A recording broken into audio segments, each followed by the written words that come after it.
Hello, നമസ്കാരം. നമ്മൾ ഇന്ന് ഉണ്ടാക്കാൻ പോകുന്നത് ചിക്കൻ പെരട്ടാണ്. അസാധ്യമായ രുചിയുള്ള ഒരു ചിക്കൻ വിഭവമാണ് ചിക്കൻ പെരട്ട്.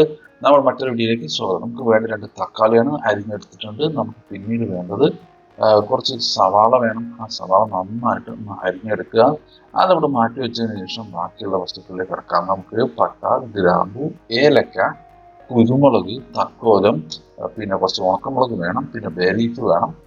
നമുക്ക് ഇത്രയാണ് കാര്യങ്ങൾ ഇതിൻ്റെ കൂടെ മസാലയായിട്ട് വേണ്ടത്. ഇത് കുറച്ച് സമയമെടുക്കുന്ന ഒരു ചിക്കൻ പെരട്ടാണ്. അതുകൊണ്ട് പക്ഷേ ഇതിൻ്റെ രുചി വളരെ വളരെ മനോഹരമായ നാവിൽ അലിഞ്ഞു പോകുന്ന തരത്തിലുള്ള ഒരു ചിക്കൻ്റെ പെരട്ടാണ് ഇതെന്ന് പറയുന്നത്. അപ്പോൾ നമ്മൾ അതിൻ്റെ കൂടെ കുറച്ച് പച്ചമുളക് എടുത്തിട്ടുണ്ട്. ഇതിൻ്റെ കൂടെ മല്ലിയില വേണം, പിന്നെ പുതിനയില വേണം, പിന്നെ കുറച്ച് കറിവേപ്പിലയും കൂടി ഉണ്ടെങ്കിൽ നന്നായിരിക്കും. അങ്ങനെ എല്ലാം കൂടി ചേർത്ത് നമ്മളവിടെ മാറ്റി വെച്ചിട്ടുണ്ട്. ഇനി ഒരു ചട്ടി ചൂടാക്കുക. അതിലേക്ക് നമ്മൾ എന്തെങ്കിലും ഒരു എണ്ണ, ഞാൻ ഒഴിച്ചിരിക്കുന്നത് സൺഫ്ലവർ ഓയിലാണ്. ആ സൺഫ്ലവർ ഓയിൽ ഒഴിക്കുക. അതിലേക്ക് നമ്മൾ മേൽപ്പാറിട്ടുള്ള എല്ലാ മസാലകളും, അതായത് പട്ട, ഗ്രാമ്പു, ഏലക്ക, തക്കോലം, എല്ലാം കൂടി നമ്മൾ ഉണക്കമുളക് എടുത്തിട്ടില്ല, അത് മാത്രം മാറ്റി വെച്ചിട്ടുണ്ട്. നമ്മളെല്ലാം കൂടി നമ്മൾ എന്ത് ചെയ്യുന്നു, നന്നായിട്ടൊന്ന് എണ്ണയിലിട്ടിട്ട് നന്നായിട്ടൊന്ന് വഴറ്റി കൊടുക്കണം. അതിൻ്റെ കൂടെ പെരിഞ്ചീരകം, ബേലീഫും ഒക്കെ നമ്മൾ ഇപ്പോൾ ചേർത്ത്, ഒരു ബേലീഫ് നമ്മൾ 2 ബേലീഫ് എടുത്തിരുന്നല്ലോ, അതിൽ ഒരു ബേലീഫ് നമ്മൾ ഇപ്പോൾ എടുക്കുകയാണ്. എന്നിട്ട് അതിൻ്റെ കൂടെ ഇട്ടിട്ട് ഒന്ന് വഴറ്റി കൊടുക്കുന്നു. നന്നായിട്ട് വഴറ്റി കൊടുക്കണം. എന്നിട്ട് അതിന് ശേഷം അതിലേക്ക് നമ്മൾ ആ സവാള അരിഞ്ഞു വെച്ചിരിക്കുന്ന സവാള എടുത്തിട്ട് ചേർത്ത് കൊടുക്കുകയാണ്. സവാള പിന്നെ ചേർത്ത് നന്നായിട്ടൊന്ന് വഴന്നു വരുന്നവരെ നമ്മൾ നന്നായിട്ടൊന്ന് ഇറക്കി കൊടുക്കുക.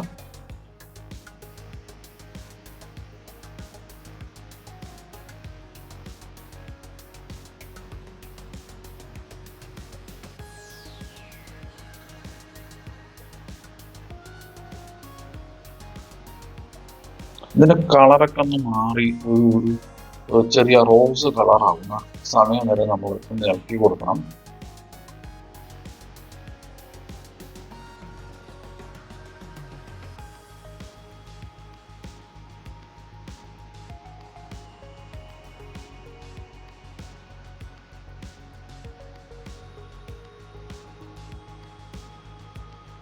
അതിലേക്ക് നമ്മൾ അരിഞ്ഞു വെച്ചേക്കുന്ന തക്കാളി കൂടി ചേർത്ത് കൊടുക്കുന്നു. വീണ്ടും നന്നായിട്ടൊന്ന് ഇളക്കുന്നു. ഇതിൽ നമ്മൾ ഈ സവാളയും തക്കാളിയൊക്കെ നന്നായിട്ട് ഒന്ന് അരച്ചെടുത്തിട്ടാണ് നമ്മൾ ഈ ചിക്കൻ പെരട്ടുണ്ടാക്കുന്നത്. അതുകൊണ്ട് തന്നെ ഇത് വളരെ നന്നായിട്ട് മൂക്കണമെന്നില്ല, ഒരു റോസ് കളർ ആവുന്നത് വരെ നന്നായിട്ടൊന്ന് മൂപ്പിക്കുക.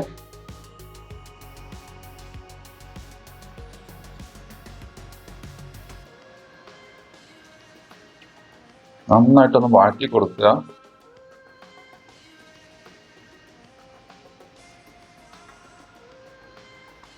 അത് കഴിഞ്ഞിട്ട് സ്റ്റൗ ഓഫ് ചെയ്യാം. നമ്മൾ ആദ്യ സ്റ്റേജ് ഇവിടെ കഴിഞ്ഞു. ഇനി നമ്മൾ അതിനെടുത്തിട്ട്, ഇപ്പോൾ കണ്ടില്ലേ, ഈ ഒരു സ്റ്റേജ് ഈ പരുവത്തിലായിട്ടുണ്ടാവും. നമ്മൾ അതിനെടുത്തിട്ട് ഒന്ന് ചൂടാറാൻ വേണ്ടി വെച്ചിട്ടുണ്ട്, മാറ്റി വെക്കാം. ഒന്നുകിൽ അത് വെറുതെ വെച്ചിട്ട് ഒരു മണിക്കൂർ കഴിയുമ്പോൾ ചൂടാറിക്കോളും. അല്ലെങ്കിൽ ഫാനിൻ്റെ ചോട്ടിലൊക്കെ ഇട്ട് കഴിഞ്ഞാൽ ഒരു 15 മിനിറ്റ് 20 മിനിറ്റ് നന്നായിട്ട് ചൂടാറും. ആ ചൂടാറിയതിന് ശേഷം നമ്മൾ ഒരു മിക്സി ജാറെടുത്ത് അതിലേക്ക് ഒരു 4 ചെറിയ ഉള്ളി ഇട്ടിട്ടുണ്ട്. 4-5 ചെറിയ ഉള്ളി ഇടുക. അതിന് ശേഷം നമ്മൾ ഈ ചൂടാറിയിട്ടുള്ള നമ്മളുടെ ഈ മസാലയും സവാളയും തക്കാളിയും കൂടിയുള്ള മിക്സ് ഇട്ടിട്ട് നന്നായിട്ടൊന്ന് ഫൈൻ പേസ്റ്റായിട്ട് അരച്ചെടുക്കുക. നമ്മൾ ആ ചട്ടി തന്നെ എടുത്തിട്ട് അതിലേക്ക് വീണ്ടും കുറച്ച് എണ്ണ കൂടി ഒഴിക്കുക. അതിലേക്ക് നമ്മൾ ഈ അരച്ച് വെച്ചിരിക്കുന്ന അരപ്പുണ്ടല്ലോ, അരപ്പ് അതിലേക്ക് ഇട്ട് കൊടുക്കുന്നു. നന്നായിട്ട് വഴറ്റി കൊടുക്കുകയാണ്. അങ്ങനെ വഴറ്റി ഇങ്ങനെ വരുമ്പോൾ വളരെ ഒരു പ്രത്യേക തരം സ്മെല്ല് വരാനുണ്ട്. ആ ഒരു നന്നായിട്ടൊന്ന് വഴറ്റി കൊടുക്കുക. അടി പിടിക്കരുത്, നന്നായിട്ട് വഴറ്റി കൊടുക്കുക. വേണമെന്നുണ്ടെങ്കിൽ കുറച്ച് എണ്ണ അപ്പം ചേർത്ത് കൊടുക്കാം. നിങ്ങൾക്ക് തോന്നുകയാണ് എണ്ണ തികയില്ല തോന്നുകയാണെങ്കിൽ കുറച്ചുകൂടി എണ്ണയൊക്കെ ചേർത്ത് കൊടുക്കാം.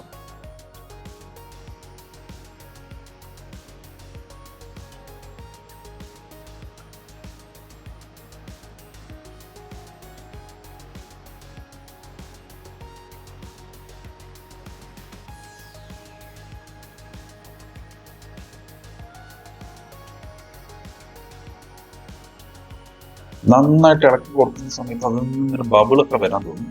ഒരു ബബിൾ ഫോർമേഷനിലേക്ക് അത് വരും. നന്നായിട്ട് ഇളക്കി കൊടുക്കട്ടെ.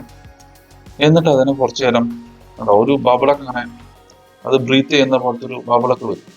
അപ്പൊ അതിന്റെ കളറൊക്കെ ചെറുതായിട്ടൊന്ന് മാറി തുടങ്ങും.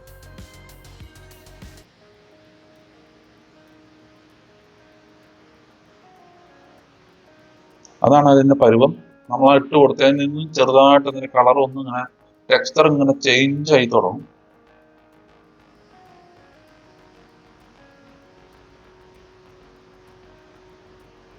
അപ്പൊ അതിലേക്ക് നമ്മൾ കുറച്ച് ഉപ്പ് ചേർത്ത് കൊടുക്കുകയാണ്. നിങ്ങളുടെ ആവശ്യത്തിനുള്ള ഉപ്പ്. ഞാനൊരു ഒരു അര സ്പൂണിനേക്കാൾ കൂടുതൽ ഉപ്പ് ഞാൻ ചേർത്തിട്ടുണ്ട്. നിങ്ങളുടെ ആവശ്യത്തിനനുസരിച്ചുള്ള ഉപ്പാണ്. നമുക്ക് നോക്കിയിട്ട് വേണമെന്നുണ്ടെങ്കിൽ അതിനനുസരിച്ചുള്ള ഉപ്പ് ചേർത്ത് കൊടുക്കുക.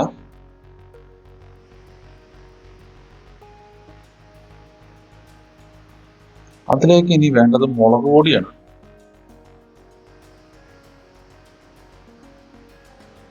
നമ്മൾ ആൾറെഡി ഒരു മുളക് നമ്മൾ അരക്കുന്ന കൂട്ടത്തിൽ ആ എടുത്ത മുളകിൽ നിന്ന് കുറച്ച് മുളക് പൊടി എടുത്തിട്ട് നമ്മൾ അരച്ചിട്ടുണ്ട്. ഇനി ബാക്കി മുളക് നമ്മൾ ചതയ്ക്കാൻ വേണ്ടി മാറ്റി വെച്ചിരിക്കുകയാണ്. അതിന്റെ കൂടെ നമ്മൾ ഒരു സ്പൂൺ മഞ്ഞൾപ്പൊടിയും കൂടി ഇട്ട് കൊടുക്കുക.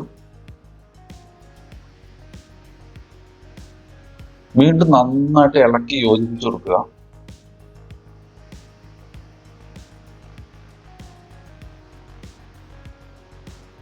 എപ്പോഴും കുറച്ച് അടി കനമുള്ള ഒരു പാത്രം എടുക്കുന്നതായിരിക്കും നല്ലത്. ഇത് കുറച്ചിങ്ങനെ എണ്ണയൊക്കെ കിടന്നാൽ വെന്ത് കണ്ടോ, അതിങ്ങനെ ഒരു ബബിൾ ഉണ്ടാവും. കാരണം ആ ബബിൾ ഇങ്ങനെ ബ്രീത്ത് ചെയ്യുന്ന ഒരു ഫോർമേഷൻ വരും.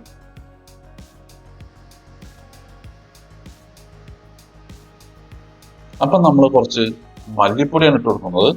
ഞാനൊരു ഫുൾ സ്പൂൺ മല്ലിപ്പൊടി അതിലേക്ക് ഇട്ട് കൊടുത്തിട്ടുണ്ട്.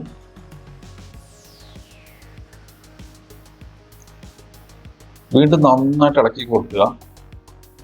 എല്ലാ ഭാഗത്തും മിക്സ് ആവട്ടെ.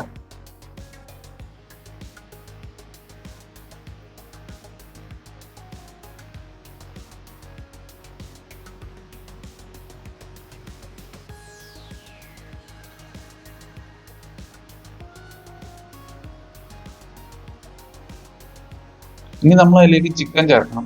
ഞാൻ ആ ചിക്കൻ സോഫ്റ്റ് ആവാൻ വേണ്ടിയിട്ട് കുറച്ച് ഉപ്പ് കലക്കിയ വെള്ളത്തിൽ ഈ ചിക്കൻ ഇട്ട് വെച്ചായിരുന്നു. അപ്പോൾ നല്ല ടെൻഡർ ആയിരിക്കും. ചിക്കൻ ഭയങ്കര സോഫ്റ്റ് ആയിരിക്കും. അങ്ങനെയുള്ള ചിക്കൻ നമ്മൾ എടുത്തിട്ട് നമ്മൾ അതിലേക്ക് ഇട്ടിട്ടുണ്ട്. ഇനി ആ ഉപ്പ് വെള്ളത്തിൽ ഇട്ട് വെച്ചിട്ടുണ്ടെങ്കിലും കുഴപ്പമൊന്നുമില്ല, സാധാരണ ചിക്കൻ ഇട്ടാലും മതി, കുഴപ്പമൊന്നുമില്ല. നമ്മൾ ആ സോഫ്റ്റ് ആവാൻ വേണ്ടിയിട്ടാണ് നമ്മൾ ഉപ്പ് കലക്കിയ വെള്ളത്തിൽ നമ്മൾ ചിക്കൻ ഇട്ട് വെച്ചിട്ടുള്ളത്. ഇതൊരു ഈ മറ്റേ ഫ്രൈഡ് ചിക്കൻസ് ഒക്കെ ഉണ്ടല്ലോ, KFC പോലത്തെ കമ്പനീസ് ചെയ്യുന്ന ഒരു ടെക്നിക്കാണ്. ഇനി നമ്മൾ ജിഞ്ചർ ഗാർലിക് പേസ്റ്റ് ആണ് എടുത്തിട്ടുള്ളത്. ജിഞ്ചർ ഗാർലിക് പേസ്റ്റ് കുറച്ച് അതിലേക്ക് ചേർത്ത് കൊടുക്കുകയാണ്. നമ്മൾ ഇതിന്റെ കൂടെ വെള്ളുള്ളി അരച്ചിട്ടുണ്ട്, പക്ഷെ എന്നാലും കുറച്ച് ജിഞ്ചർ ഗാർലിക് പേസ്റ്റ് കൂടി ഇപ്പൊ നമ്മൾ ചേർത്ത് കൊടുക്കുക. അല്ലെങ്കിൽ നമ്മൾ ആ സമയത്ത് തന്നെ എടുത്തു വെക്കുക, എന്നിട്ട് അതിപ്പോ ചേർത്ത് കൊടുക്കുക. നന്നായിട്ട് ഇളക്കി കൊടുക്കുക. ഈ സമയത്ത് എണ്ണ കുറവുണ്ടെങ്കിൽ കുറച്ച് എണ്ണ ചേർത്ത് കൊടുക്കണം. കാരണം ഇത് ആ എണ്ണയാണ് വേവുന്നത്, നമ്മൾ വെള്ളം തീരെ ഒഴിക്കുന്നേ ഇല്ല.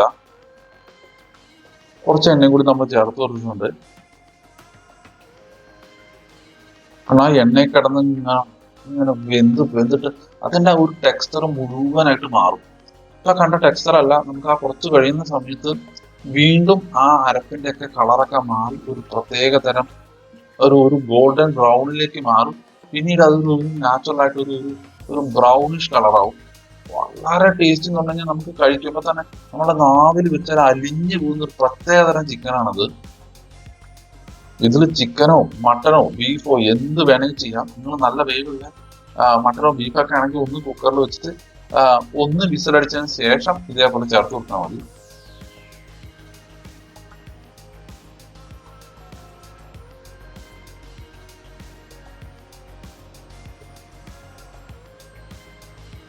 ഇതേപോലെ ഒന്ന് പൊത്തി വെച്ച് കൊടുക്കുക.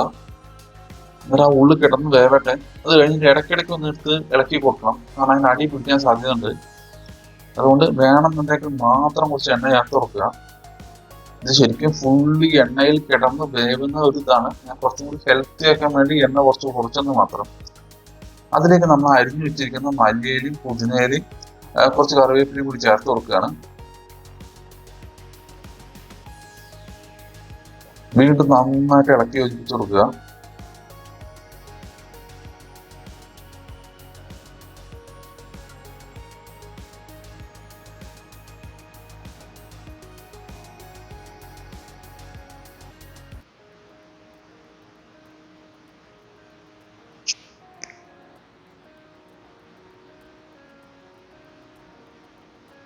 കേട്ടോ. ഇപ്പൊ ഈ എണ്ണയൊക്കെ ഇങ്ങനെ തെളിഞ്ഞ് വരാൻ തുടങ്ങി. ഈ സമയത്ത് വീണ്ടും നന്നായിട്ട് ഇളക്കിക്കൊണ്ടിരിക്കണം. അതായത് നമ്മൾ ഒരു 1-2 മിനിറ്റ് കൂടുന്നതിന്റെ ഇടയിൽ നമ്മൾ എന്തായാലും ഇളക്കിക്കൊണ്ടിരിക്കണം. വീണ്ടും ഞാൻ അടിയിൽ പിടിക്കാൻ സാധ്യതയുണ്ട്. അതുകൊണ്ട് നന്നായിട്ട് ഇളക്കുക തന്നെ വേണം.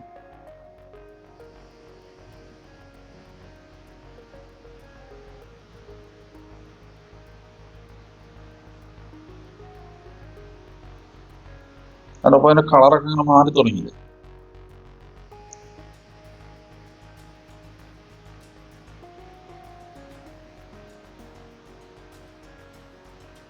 നിങ്ങൾ ഇത് ഉണ്ടാക്കി നോക്കിയിട്ട് എങ്ങനെയുണ്ട് ഇതിന്റെ എന്ന അഭിപ്രായം ഒന്ന് പറയണം. സജഷൻസ് ഉണ്ടെങ്കിൽ സജഷൻസ് കമന്റ് ചെയ്യണം. നിങ്ങൾക്ക് ഇഷ്ടപ്പെട്ടതൊന്ന് ഷെയർ ചെയ്യണം. നിങ്ങൾ എന്തായാലും ഒന്ന് ഉണ്ടാക്കി നോക്കുക.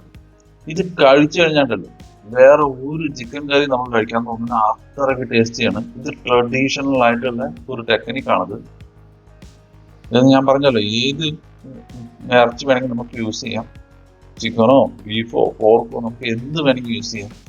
വളരെ മനോഹരം എന്ന് പറഞ്ഞു കഴിഞ്ഞാൽ ചിക്കൻ കറി തന്നെ ഏറ്റവും മനോഹരമായ ഒരു ചിക്കൻ്റെ കറിയാണിത്.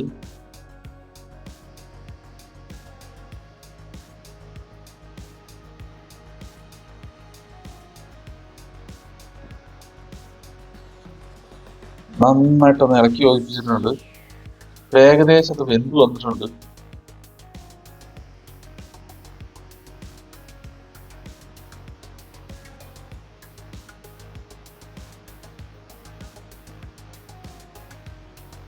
ഇപ്പൊ കണ്ടല്ലോ, നമ്മൾ അരപ്പൊക്കെ ചിക്കനിൽ ഇങ്ങനെ പിടിച്ചു വന്നിട്ട് നല്ല അങ്ങനെ വിട്ട് പോരാത്ത ഒരു പരിവായിട്ടുണ്ട്.